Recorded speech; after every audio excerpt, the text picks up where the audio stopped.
Hi guys, today we're going to look at the user interface, and more specifically we're going to add the text object on the screen somewhere in screen space so that we can display something back to the user, saying, for example, we've hit the enemy, we've got score up by something, and you have a new score kind of thing. You can use user interface for lots of things, but we'll start with UI. We're going to then add some new components to some existing game objects because we don't want to modify any of the pre-existing stuff. And then we are going to maybe try and animate our user interface object in some way. We'll see. Right, first things first, let's create a canvas. Right click in the hierarchy view, UI, canvas. Inside the canvas, right click on that, new user interface text object. Let's set text to hello world. Let's anchor it at top left. That's just more intuitive. You may want to change it up, but I find top left is very intuitive because in a lot of 2D frameworks you have it set at top left, and then you'll need to figure out how to adjust the anchored position. First of all, let's make this bigger, so font size in 24. Position Y, so we're thinking from top left, that's -30. Position X from top left should be just 50. I wonder if it goes from the center, in which case it's something like 150. Yeah, that's not too bad. Maybe just less than 150, but 150 is fine. Some margin is usually a good thing. If you leave a bit of margin for anything that you do in the user interface, that looks quite good actually. Yeah, ignore this guy that we changed in the lecture. This is your standard enemy, and this thing is what we added in one of the lectures. Let's grab this guy and move over here, and then that one, the generic one, over here, because we're going to add some stuff to it. And since this is a prefab, we can add our component to the prefab and thus add it to everything else. Now, what is it that we want? Well, for starters, we want actually, there's a tricky part to it, because if we check for collision for between player and enemy, there are multiple ways you can collide, right? Because if you collide from the side, then you get hurt. If you collide from the top, then the enemy gets hurt. I think at some point, gameplay, is it? Player...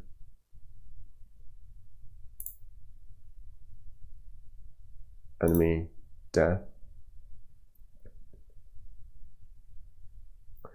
Yeah, I wonder if we should indeed modify some of the existing ones, because there's going to be something in here that's quite interesting. For example, if you look at enemy controller, on collision ender 2D, it calls this, it schedules this event, player enemy collision, which comes from, where does it come from? It's platformer gameplay. I don't see it here.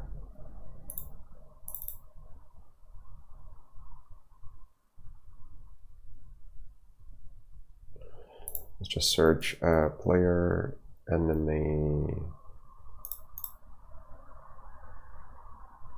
collision. It's platformer gameplay. And on execute, it does check how we collided. So schedule enemy death, okay, or player death. Right, do we want to modify any of this?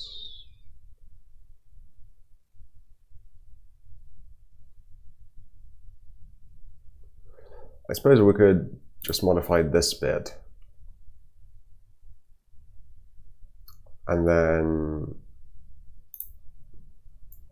if we just isolate it here, something like custom.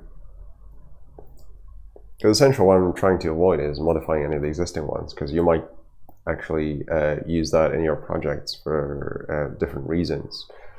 So if we isolate it with something like custom, I think that should be fine. So I'm assuming this event type thing, oh, it is an event, is going to be called when enemy death occurs. And we can then get our player in here, reference to it, get something like score component, and then increase the score. Because it should only happen on enemy death, because we don't want to increase the score on player death. That would be weird. Right, so that's that.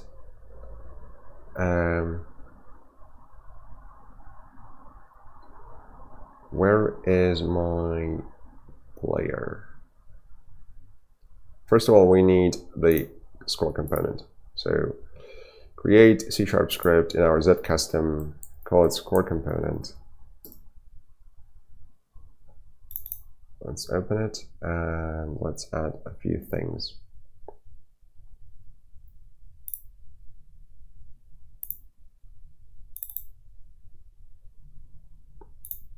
First, we don't even have score, so let's do that. It's probably int, right? By default, it's going to be 0. Let's add public void add score int amount, and that is going to just increase our score. That's trivial. We also need reference to the text UI object, right? Public text. It probably lives inside the user interface namespace. So using Unity engine dot Apple. Interesting. I wonder if it's Apple related hardware stuff. Given that there's iOS, I presume so. We're looking for UI. Yeah, I can now see it. Cool. Score text. Score text dot text is just score, I guess. That should be reasonably straightforward. Now let's assign that thing.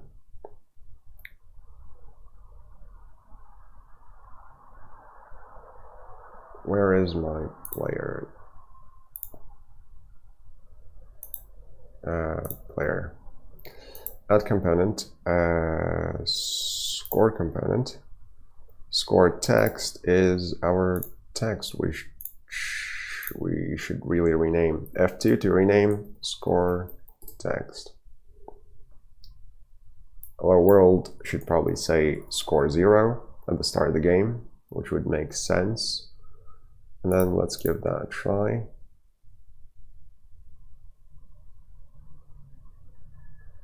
Yeah, so there's score 0. Oh, we haven't actually changed anything, so it's not going to.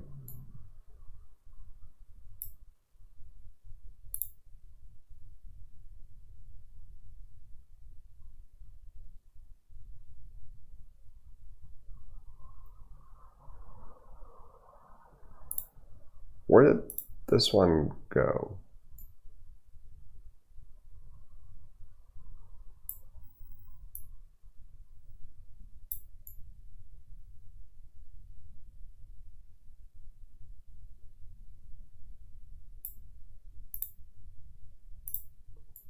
Wait, why does it have... Never mind. Yeah, we'll figure it out. For now, I need an enemy over here, and this one's what, broken or something?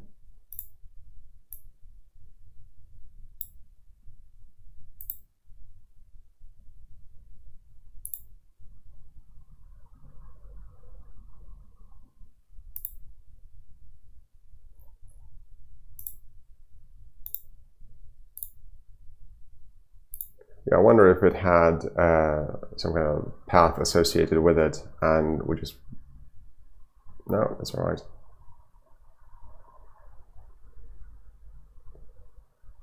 Yeah, the one that got killed was the original enemy. This is the enemy that we modified in one of the lectures. The one that has AI behavior component thing, which I'm going to move over here. Stay there.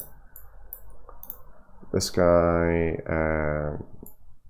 yeah, as long as it moves around, that's fine. We can collide with it, we can kill it. When it gets killed, this thing gets killed, ultimately, because of player-enemy collision. So one way or another, this thing dies. When it does that, we need to get the player,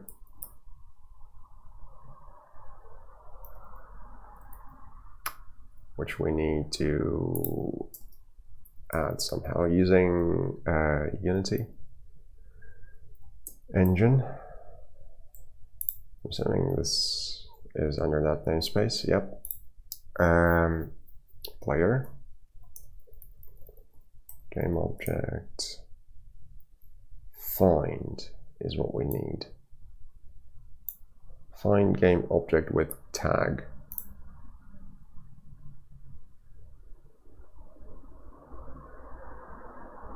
Yeah, let's go with that. I'm assuming it takes a string, yeah. In which case we need to add... See, this is what I found weird. It says tag player on enemies too.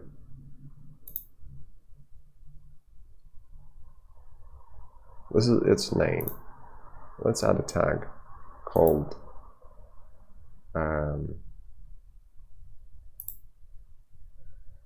my player.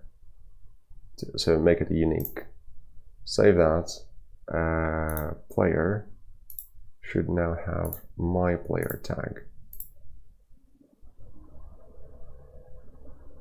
And then this thing should then work. Player get component, score component.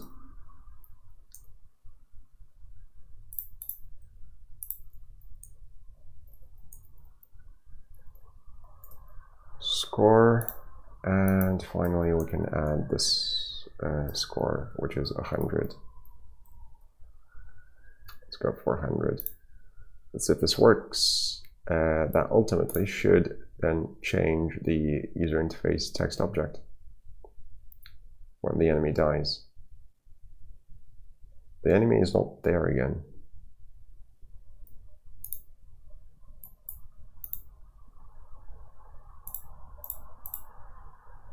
Enemy controller path. Yeah, I'll just set it to none so that it doesn't move.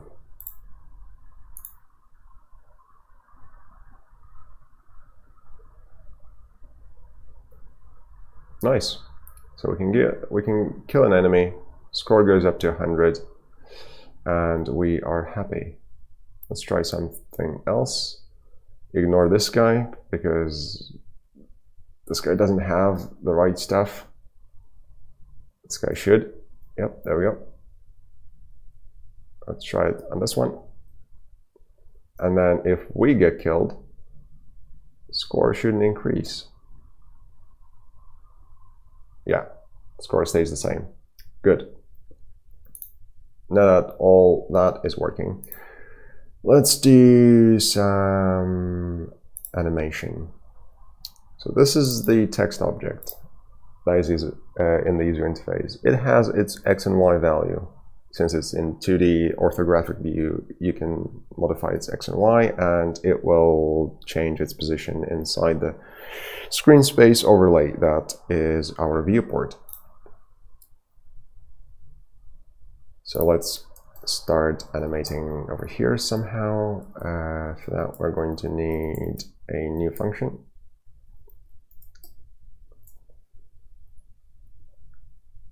We probably want to keep track of the animation. So is animating is false by default. If we are animating, then don't call this function, just return is animating true. This is quite common anywhere really. If we're already doing something, don't do it, ignore it. If we're not doing something, then set it to doing something. And then at some point we need to turn it off or set it to false. In the update, if we are not animating, then don't do anything. If we are animating, what do we want to do?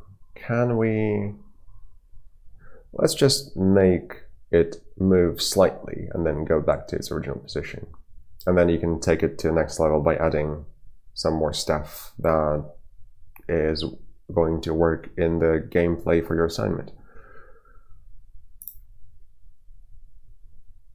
So we know that the start X of the animation is 150. If we move it to 160 and then back, I think that will be fine. So we know that start X is 150.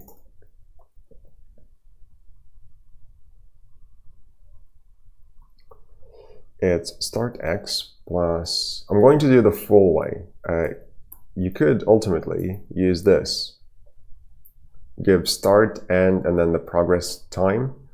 But I'll do it the full sort of maths way, and then you can see how you can then call the same function to do the same thing. It's always helpful to see how it works behind the scenes. And then multiply that by progress. And progress, we need something like time. So progress essentially is your animation progress between 0 and 1. 0 is 0%, 1 is 100%. It shouldn't go beyond these values. Well, in fact, it can't, because it doesn't make sense to have over that value. Although, if you're interpolating it, and you have some kind of interesting interpolation functions, then it might actually go over, potentially. But in any case, we need to obtain this progress somehow. Typically, it's a ratio of time. We keep time, something like t, and then we keep maximum time, max t. I should call it t max. Let's say 0.1 seconds. These are all in seconds.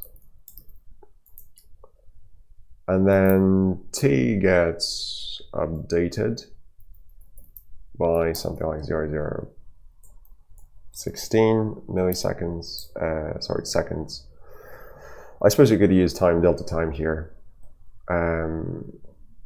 That should be clearer. And then using t, you obtain something like t ratio, which is t over t max. That should be straightforward, because t is our current time, and we're dividing by a maximum amount of time. So the range of this thing is between 0 and 1, right? If t is 0, it can't be below 0. So the minimum value is 0. And 0 divided by anything is 0. Any other value of t is going to go up to t max. It will never go beyond that. Well, if it does, we can clamp it. And thus we have a range between 0 and 1. We could just take that and assign to progress. And the way I've written this is very important. If we differentiate between the two, that means you can apply some kind of a mathematical function on this thing to obtain a different range. So these don't have to map exactly 1 to 1. And that allows us to create some interesting interpolation functions, like quadratic. You can get cubic, quartic, quintic, exponential. You can do whatever you want, as long as these values stay between 0 and 1. And if you don't do anything to it, then it's a linear interpolation. And that's more or less what lerp does. And there are, as far as I can remember, there are a few variations of lerp. Yeah, so this is linear. There's, I think, smoothing in here. Yeah. So there are a bunch of smooth functions you can call, which are going to give you different interpolations for the same animation. It's important to remember that the animation start and end values are going to be exactly the same. The duration of the animation is going to be the same, because we're not doing anything with t. But the progress doesn't have to be the same. Okay, what is score text? Text, no. Transform? Actually, it's rectangular transform, because I think that's what this is. Yeah, it's called rectangular transform. So let's take that, and anchored position is what we want.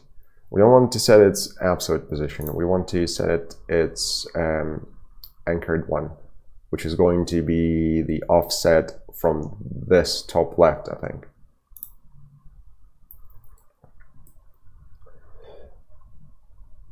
We're going to hardcode y as -30 because that's what it is, and x is just that. And these are the values that you can extract into public variables so that you can edit them in the editor.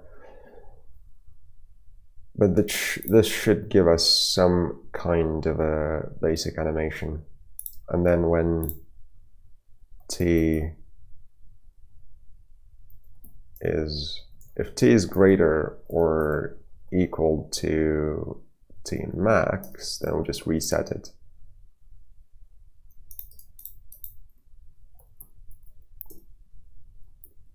And we say is animating false.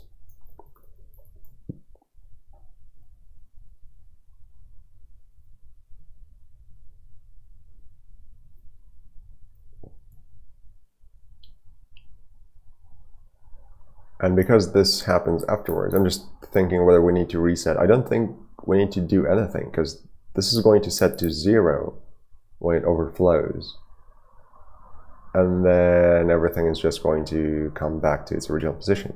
Because when progress is 0, this whole thing is 0. So x is just start x, right? Let's try that.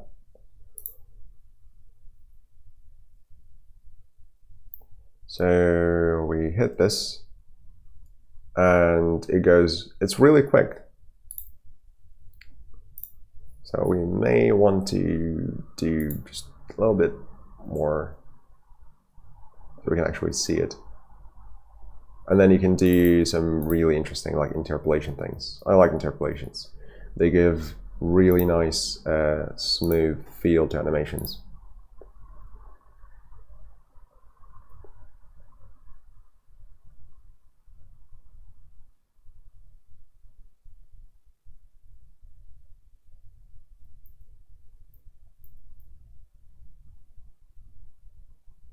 Yep, so it just moves slightly, and that's more or less what we wanted to achieve. And I think that's plenty for you to start working on user interfaces for your gameplays, games. Also look into MathF, linear interpolation, and MathF smooth damp. That might be of interest. And in this video, we covered how to add a user interface text object onto the screen space canvas. We then used a component that we attached to our player to get access to that text object so that we can modify some of its properties, such as the text property and also its position. And we also modified the enemy death event so that we could add some score, increase the score by a certain amount so that we can then update the user interface accordingly. And that could be quite interesting, actually, being able to obtain a game object at runtime using its tag, which could be helpful if you're spawning some new game objects and you don't have their references before the game actually starts. On that note, I'll see you guys in the next video, and thanks for watching.